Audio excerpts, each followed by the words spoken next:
पूर्वीपासून एक प्रथा आहे, दाराला, दुकानांना, नवीन वस्तूंना, गाड्यांना लिंबू मिरची बांधायची. तर ह्यामागे तुम्हाला विज्ञान वाटतं की अंधश्रद्धा वाटते? काय नवल आहे, काय गुपित आहे? चला मी तुम्हाला सांगते.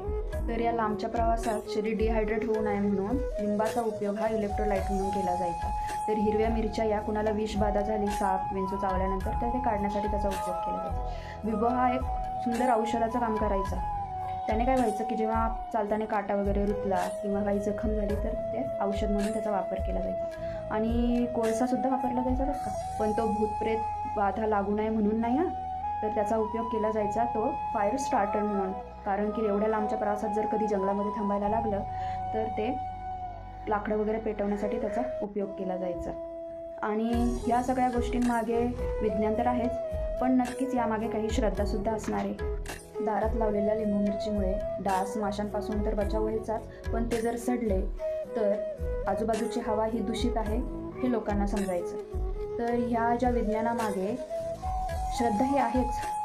त्यामुळे जर कधी असा आपल्याला कधी प्रसंग आला तर याचा आपण व्यवस्थित उपयोग करून घेतला पाहिजे, यामागचं एवढंच कारण. व्हिडिओ जर आवडला असेल तर सबस्क्राईब करा, लाईक करा. धन्यवाद.